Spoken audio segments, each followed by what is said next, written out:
Bapa dalam surga, sesungguhnya adalah saat yang indah ketika kami orang-orang yang diselamatkan, anak-anak-Mu, berada di dalam hadirat Tuhan. Berdiam diri mendengar suara Tuhan. Tuhan, biarlah pada pagi hari ini, melalui firman Tuhan yang kami baca, kami dengar, kami renungkan, boleh menyadarkan setiap kami ada kebutuhan yang sangat penting di dalam hidup kami. Daripada semua aktivitas kami, yaitu berdiam diri di hadirat Tuhan, di hadapan Tuhan. Tuhan, kami serahkan pemberitaan firman Tuhan pada pagi hari ini ke dalam tangan Tuhan. Setiap kami yang mendengar, memperoleh pengertian yang jelas, diberikan kerendahan hati untuk menerima, dan didorong, dimotivasi untuk kami menjadi pelaku firman. Jangan biarkan firman Tuhan berlalu begitu saja, atau hanya ada di dalam kepala kami, pikiran kami, menjadi pengetahuan dan wawasan saja. Sehingga kami tidak pernah mau melakukannya. Hamba serahkan diri hamba sepenuhnya ke dalam tangan Tuhan. Tuhan tahu keterbatasan hamba-Mu, Tuhan tahu kelemahan hamba-Mu, ketidakmampuan hamba-Mu untuk berdiri di tempat ini tanpa pertolongan Tuhan. Sertai hamba-Mu di dalam pemberitaan firman Tuhan. Dalam nama Tuhan Yesus kami berdoa.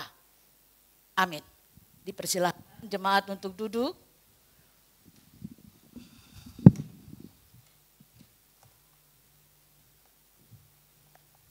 Shalom. Selamat pagi. Ada sukacita hari ini? Walaupun kita adalah orang-orang yang tertinggal. Tertinggal dan ditinggalkan oleh kawan-kawan kita, ya, oleh jemaat-jemaat yang sedang berlibur. Nah, tapi bersyukur hari ini adakah dari kota lain kemudian berlibur sebaliknya ke Kota Padang? Ada tidak? Tolong angkat tangan kalau ada. Kecuali anaknya Pak Santo dengan Pak Susanto dengan Bu Licu ini sudah kemarin ya. Yang baru hari ini datang ada? Wah, gak ada, gak apa-apa ya. Puji Tuhan hari ini kita bisa beribadah bersama-sama ya. Anak muda, terima kasih. Halo, shalom ya, bersyukur kita bisa jumpa ya. Setiap minggu pertama kita bergabung ya. Pada pagi hari ini mari kita akan merenungkan satu bagian daripada firman Tuhan. Yang diambil dari Daniel. Kita baca terlebih dahulu ya kitab Daniel.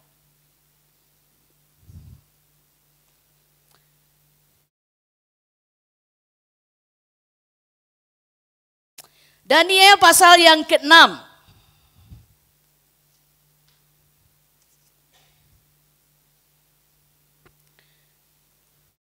Ayat yang pertama sampai dengan, ini satu perikop sebenarnya, tapi saya ada beberapa saya potong ya. Dari ayat yang pertama sampai dengan ayat yang ke-15. Kemudian ayat 23 sampai dengan 24 dan terakhir 27 sampai dengan 28. Sudah didapat? Saya akan membacakan bagi Bapak Ibu, saudara-saudari sekalian, demikian firman Tuhan. Darius orang Media menerima pemerintahan ketika ia berumur 62 tahun. Lalu berkenanlah Darius mengangkat 120 wakil-wakil raja atas kerajaannya. Mereka akan ditempatkan di seluruh kerajaan. Ini sebagai gubernur ya, setara dengan gubernur. Membawahi mereka diangkat pula 3 pejabat tinggi. Dan Daniel adalah salah satu dari ketiga orang itu. Kepada merekalah para wakil-wakil raja harus memberi pertanggungjawab supaya raja jangan dirugikan. Maka Daniel itu Daniel ini melebihi para pejabat tinggi dan para wakil raja itu. Karena ia mempunyai roh yang luar biasa. Dan raja bermaksud untuk menempatkannya atas seluruh kerajaannya. Kemudian para pejabat tinggi dan wakil raja itu mencari alasan dakwaan terhadap Daniel dalam hal pemerintahan. Tetapi mereka tidak mendapatkan alasan apapun atau sesuatu kesalahan. Sebab ia setia, tidak ada didapati sesuatu kelalaian atau sesuatu kesalahan padanya. Maka berkatalah orang-orang itu, kita tidak akan mendapat suatu alasan dakwaan terhadap Daniel ini. Kecuali dalam hal ibadahnya kepada Allahnya. Kemudian bergegaslah para pejabat tinggi dan wakil raja itu menghadap raja serta berkata kepadanya, "Ya Raja Darius, kekalah hidup tuanku. Semua pejabat tinggi kerajaan ini, semua penguasa dan wakil raja, para menteri dan bupati telah mufakat supaya dikeluarkannya kiranya suatu penetapan raja dan ditetapkan suatu larangan agar barang siapa dalam 30 hari menyampaikan permohonan kepada salah satu dewa atau manusia kecuali kepada tuanku ya raja, maka ia akan dilemparkan ke dalam gua singa. Oleh sebab itu ya raja, keluarkanlah larangan itu dan buatlah suatu perintah yang tidak dapat diubah menurut undang-undang orang Media dan Persia yang tidak dapat dicabut kembali." Sebab itu Raja Darius membuat suatu surat perintah dengan larangan itu. Demi didengar Daniel bahwa surat perintah itu telah dibuat, pergilah ia ke rumahnya. Dalam kamar atasnya ada tingkap-tingkap yang terbuka ke arah Yerusalem. 3 kali sehari ia berlutut berdoa serta memuji Allahnya seperti yang biasa dilakukannya. Lalu orang itu bergegas-gegas masuk dan mendapati Daniel sedang berdoa dan bermohon kepada Allahnya. Kemudian mereka menghadap raja dan menanyakan kepadanya tentang larangan raja. "Bukankah tuanku mengeluarkan suatu larangan supaya setiap orang yang dalam 30 hari menyampaikan permohonan kepada salah satu dewa atau manusia kecuali kepada tuanku ya raja akan dilemparkan ke dalam gua singa?" Jawab raja, "Perkara ini telah pasti menurut undang-undang orang Media dan Persia yang tidak dapat dicabut kembali." Lalu kata mereka kepada raja, "Daniel, salah seorang buangan dari Yehuda tidak mengindahkan tuanku ya raja, dan tidak mengindahkan larangan yang tuanku keluarkan. Tetapi 3 kali sehari dia mengucapkan doanya." Setelah raja mendengar hal itu, maka sangat sedihlah ia. Dan ia mencari jalan untuk melepaskan Daniel. Bahkan sampai matahari masuk, ia masih berusaha untuk menolongnya. Ayat 22-23. Lalu kata Daniel kepada raja, "Ya raja, kekalah hidupmu. Allahku telah mengutus malaikatnya untuk mengatupkan mulut singa-singa itu sehingga mereka tidak mengapa-apakan aku. Karena ternyata aku tidak bersalah di hadapannya, tetapi juga terhadap tuanku ya raja, aku tidak melakukan kejahatan." 28-29, 27-28. "Bersama ini kuberikan perintah bahwa di seluruh kerajaan yang kukuasai orang harus takut dan gentar kepada Allahnya Daniel. Sebab dialah Allah yang hidup, yang kekal untuk selama-lamanya. Pemerintahannya tidak akan binasa dan kekuasaannya tidak akan berakhir. Dia melepaskan dan menolong dan mengadakan tanda dan mukjizat di langit dan di bumi. Dia yang telah melepaskan Daniel dari cengkraman singa-singa." Berbahagialah bagi mereka yang membaca, merenungkan firman Tuhan, terlebih lagi melakukannya. Jemaat yang dikasihi di dalam Tuhan, bicara mengenai tema kita, doa menumbuhkan iman. Ini adalah sebuah kenyataan dan perjalanan iman saya secara pribadi.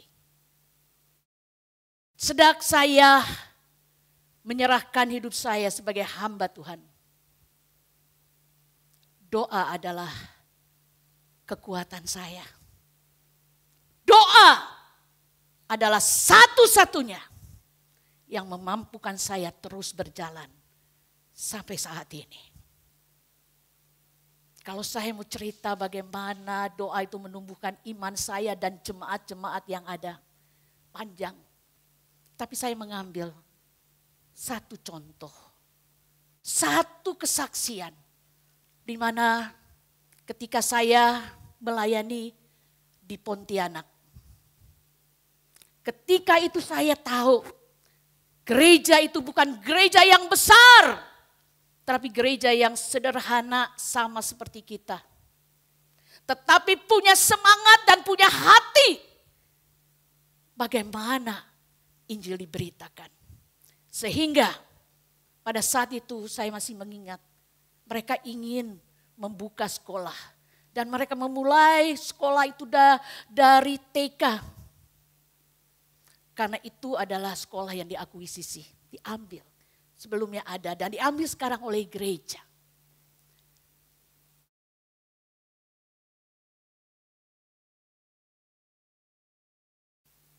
Ini sekolahnya bentuknya. Ketika itu hanya di pelataran atau naik ke atas dari samping gereja. Dan SD buka sewa ruko, saya masih ingat itu. Dan ketika pindah ke ruko SD-nya, banyak daripada orang tua murid tidak percaya. Dan banyak meninggalkan sekolah ini. Kami berdoa, kepala sidang berdoa, majelis berdoa, jemaat bersatu berdoa. Dan bahkan ketika itu, tanpa diduga, Tuhan memberikan satu bidang tanah di depan ruko yang kita sewa. Luar biasa. Belum apa, hanya sebuah gambar itu. Hanya sebuah gambar. Dari mana kita dapat semua dananya, bagaimana kita dapat membangun semua ini. Hanya lutut yang berdoa. Saya masih ingat gembala sidang mengumpulkan semuanya berdoa bersama-sama. Dan saya ajak anak-anak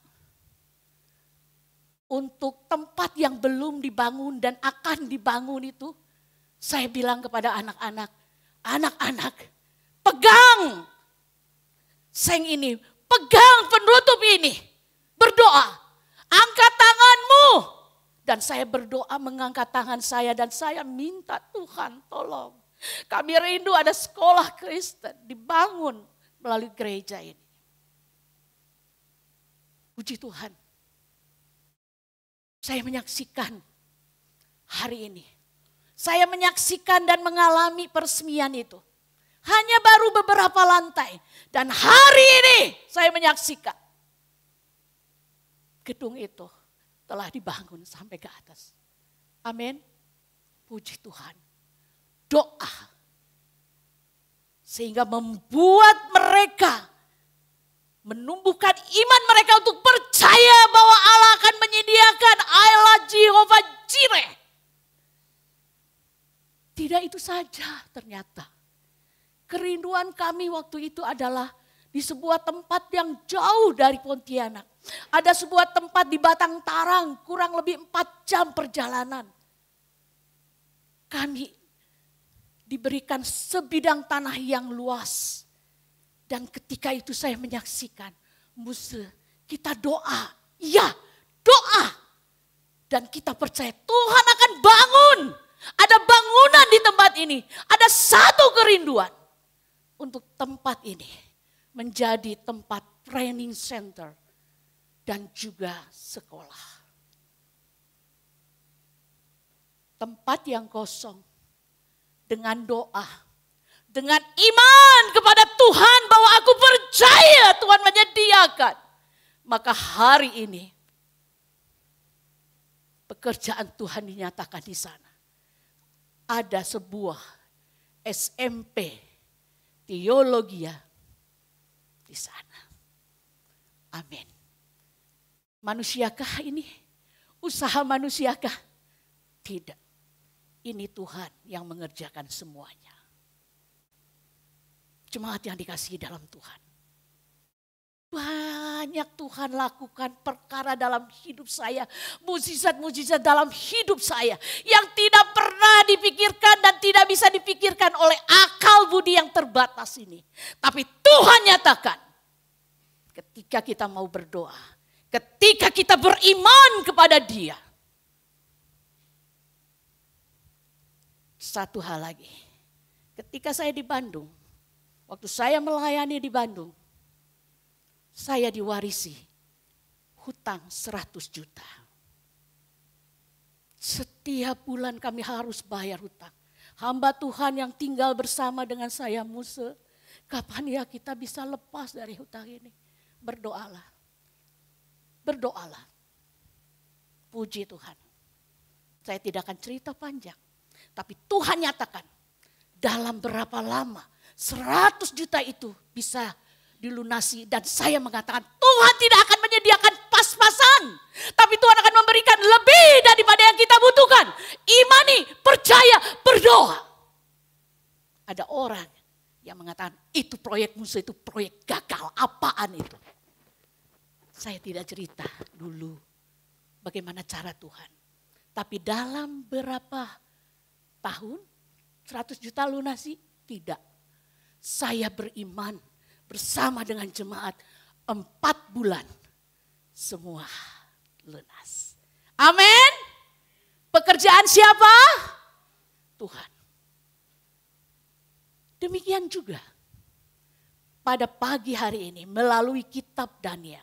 Kitab Daniel kita akan melihat bagaimana dan kita mengenang Daniel itu seperti apa. Apa yang dikenang kalau kita ingat satu nama. Kalau nama itu diingat, saya Daniel, oh ya, ingat gua singanya, betul? Kenapa ingat gua singanya? Seharusnya ketika kita mendengar Daniel, apa yang diingat? Doanya. Bukan gua singanya. Ya Muse kan dibebaskan dari gua singa, betul. Tapi yang paling penting dalam hidup Daniel adalah kehidupan doanya. Makanya Daniel, kitab Daniel itu adalah perpaduan dari riwayat hidup, sejarah dan buatan. Di mana Allah menyatakan melalui penglihatan, mimpi dan simbolis. Siapa Daniel itu? Daniel adalah salah satu orang dari 4 dengan 3 sahabatnya, 4 orang yang dibawa dari Yerusalem ke Babel. Dibuang. Tetapi di dalam ayat itu kita melihat ada satu hal bahwa kepada keempat orang muda itu Allah memberikan pengetahuan dan kepandaian. Hai anak muda, kita semua dari mana pengetahuan dan kepandaian? Dari Allah. Dan salah satunya bagaimana Daniel dikatakan lebih daripada semuanya itu. 10 kali lebih kecerdasannya Daniel itu. Dan Daniel adalah pejabat yang tertinggi. Dan Daniel bekerja atau melayani dari 4 raja. 4 raja terus. Kalau dihitung puluhan tahun. Ya kalau kita kerja berapa tahun sih? Setia pada satu begitu.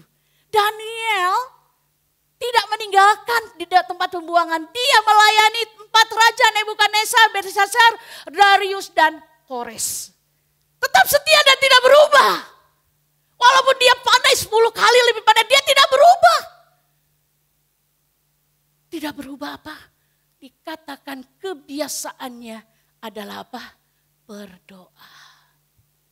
Tapi sayang, kita tadi sudah membaca tahu ada 2 orang temannya yang 3 sudah dipilih.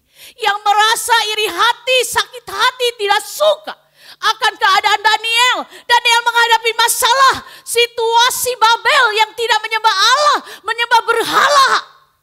Daniel yang harus menyembah patung Kalau tidak bersama sahabat-sahabatnya waktu itu, 3 sahabat yang masuk ke perapian.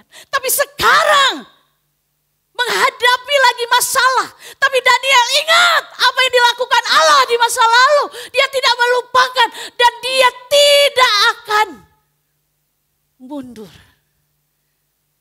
Dikatakan walaupun dia didakwa, walaupun dia tidak disukai, dia iri hati.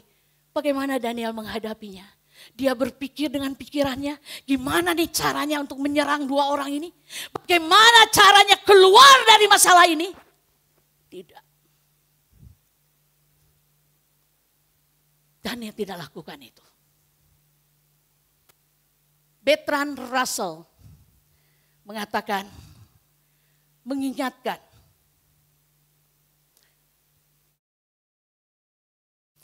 seorang filsuf dan peraih Nobel. Iri hati adalah salah satu penyebab utama ketidakkebahagiaan. Orang yang iri hati tidak hanya menyebabkan ketidakbahagiaan bagi dirinya sendiri, bahkan orang tersebut mengharapkan kecelakaan orang lain. Hati-hati. Ya, jangan iri hati terhadap kesuksesan, jabatan, kekayaan, apapun. Kenapa orang itu lebih sukses padahal orang itu tidak percaya Tuhan. Sedangkan saya orang yang percaya Tuhan berdoa siang dan malam. Tapi keadaan saya tidak berubah. Lihat air hidup mereka. Firman Tuhan katakan, Daniel tetap di dalam imannya. Daniel tidak melakukan dengan kekuatannya, dengan jabatannya, dengan kepintarannya. Dia berpikir untuk jalan keluar. Tidak. Tapi Daniel berdoa. Tetap berdoa. Dikatakan seperti yang biasa dia lakukan. Jadi biasa dia lakukan. Ketika dia mendengar ada surat yang akan membawa dia kepada gua singa. Pasti kematian. Dikatakan dia langsung lari ke rumah. Dia buka tingkap ada jendela. Ya, kalau saudara kita menghadap kiblat, ya ke Mekah sana dia ke Yerusalem. Dia ada jendela, dia berdoa, dia menghadap kepada Allah. Dan itu dibiasakan, satu kebiasaan yang memang dilakukan oleh Daniel. Jangan biarkan situasi menghalangi kita untuk berdoa. Apapun situasinya. Apapun kondisinya, apapun ketakutan, Daniel pergi berdoa seorang diri, masuk ke dalam rumahnya. Walaupun di sana ada konsekuensi, pasti dia masukkan ke dalam gua singa. Tetapi dia tetap berdoa. Jemaat yang dikasihi dalam Tuhan, saya ingin berbagi dengan Mazmur 37. Ayat 5 sampai dengan 7 ini adalah ayat pergumulan saya. Bukan hanya Daud yang bergumul ketika itu. Tetapi ini adalah yang saya tidak akan pernah lupakan sampai saat ini. Ketika saya bergumul saya baca Mazmur ini. Setiap saya ada apapun, saya berdoa, saya diam di hadirat Allah, saya ingat Mazmur 37 ayat 5 sampai dengan 7 ini. Saya bagikan buat jemaat.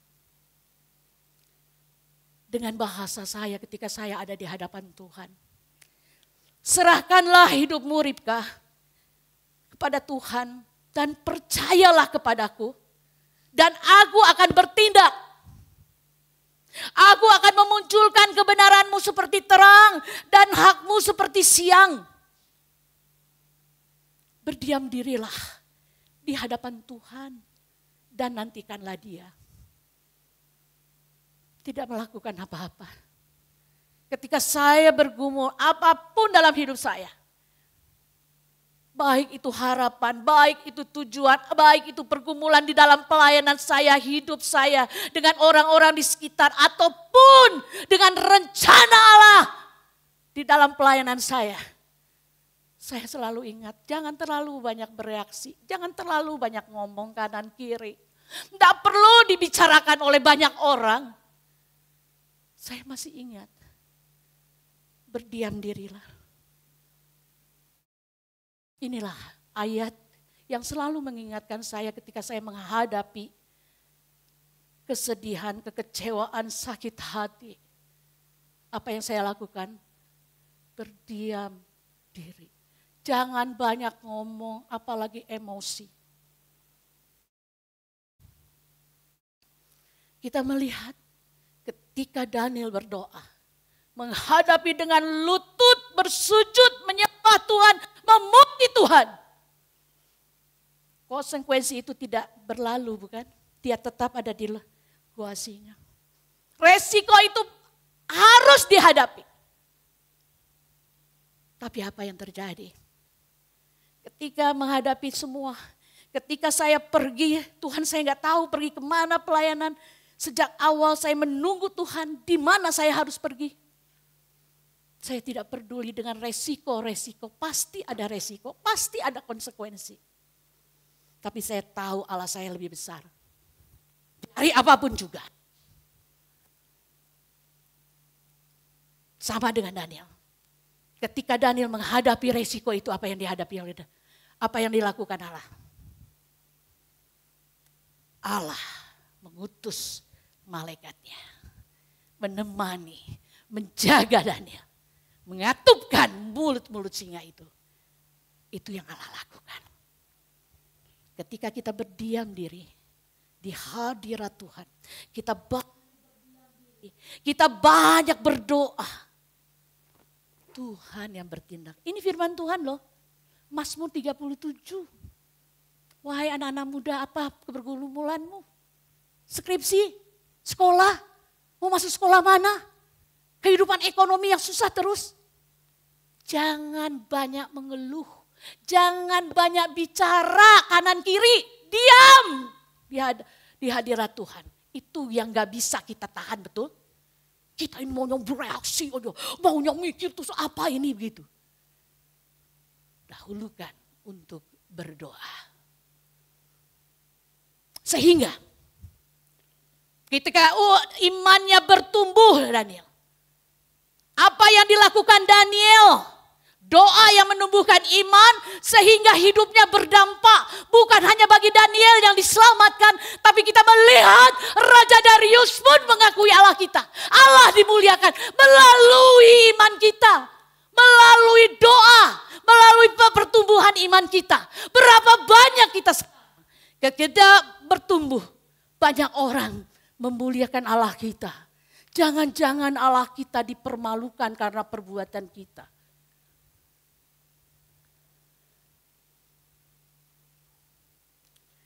Raja Darius mengatakan, Allah yang hidup, Allah yang kekal, Allah penyelamat. Siapa yang dimuliakan? Allahnya Daniel, Allahnya kita.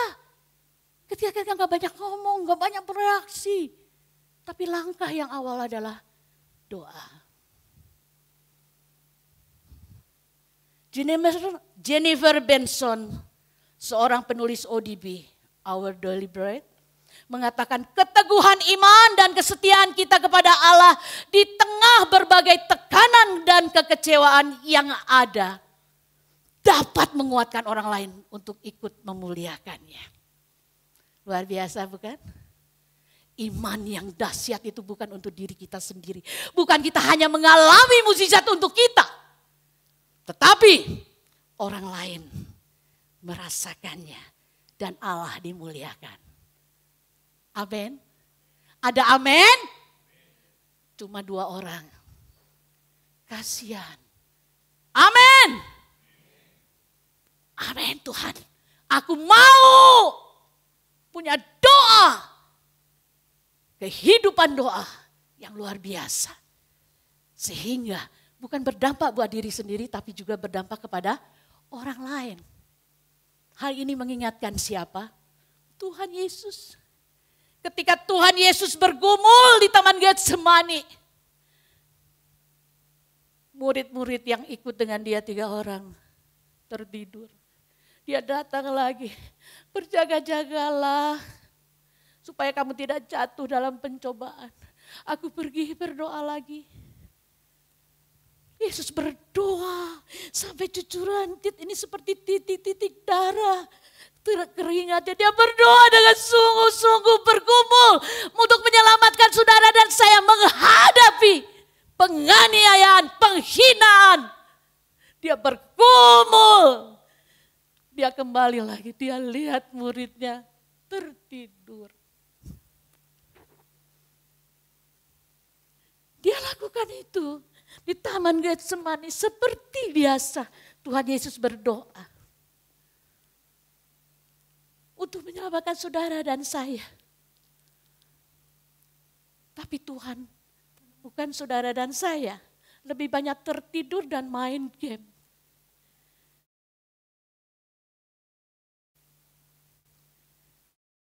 Biarlah hal ini menjadi ingatan bagi saudara dan saya.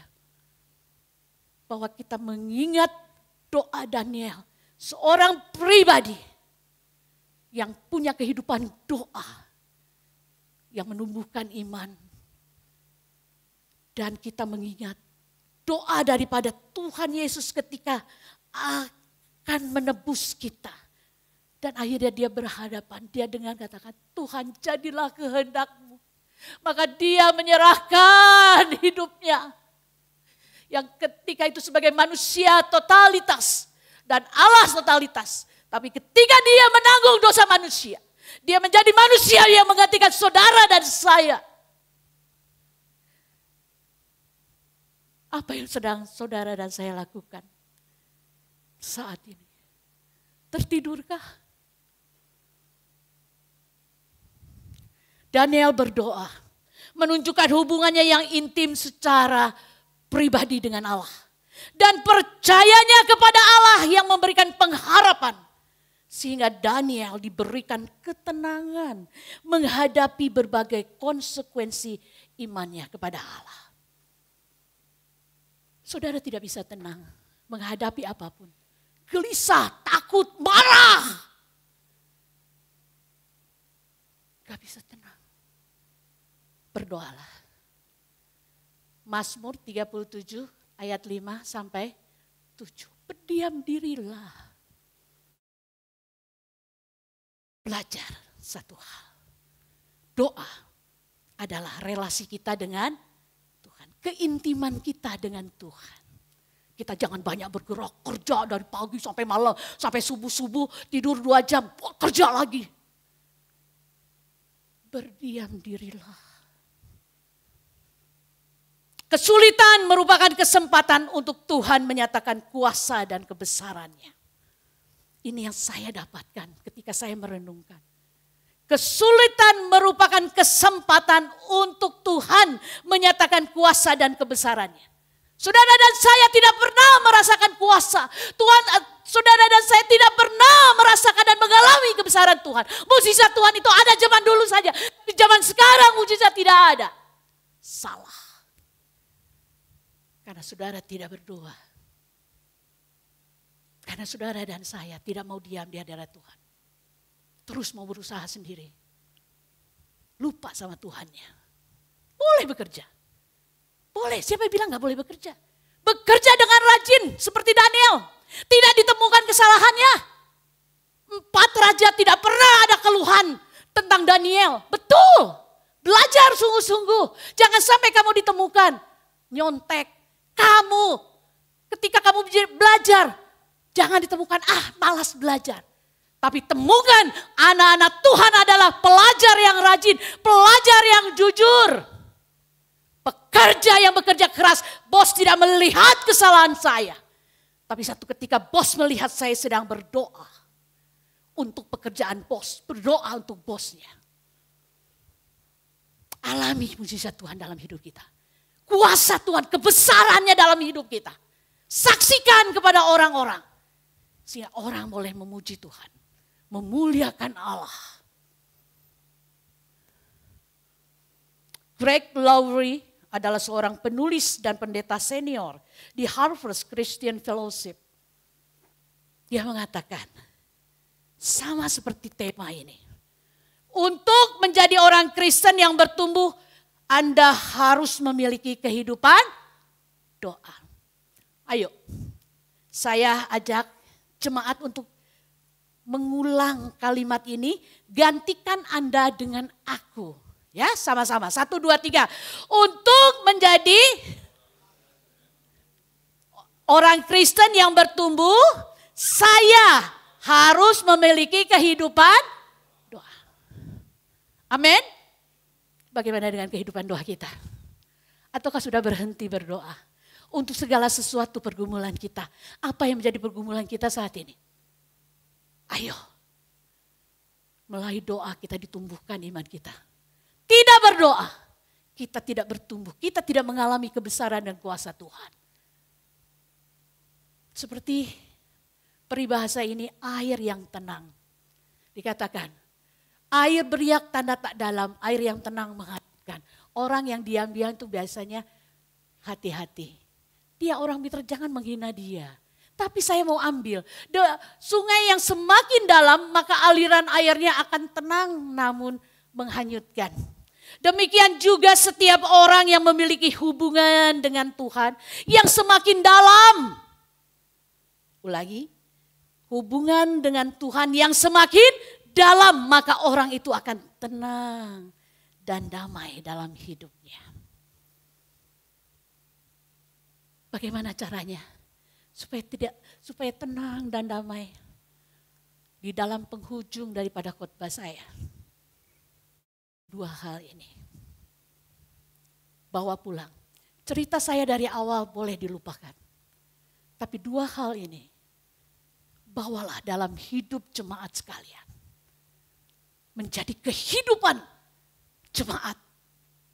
Dan melalui doa kita bertumbuh iman kita. Yang pertama, doa, langkah awal, bukan langkah akhir. Jangan saudara cari dulu sana sini ketika saudara susah, terus cari sana sini dulu. Baru tidak ada jalan, baru balik sama Tuhan. Tuhan, aduh Tuhan, ternyata gak ada jalan, Tuhan masih begini Tuhan, aduh Tuhan. Doa adalah langkah awal. Bukan langkah terakhir. Tuhan dahulukan. Datang kepada Dia. Berdoa, berlutut.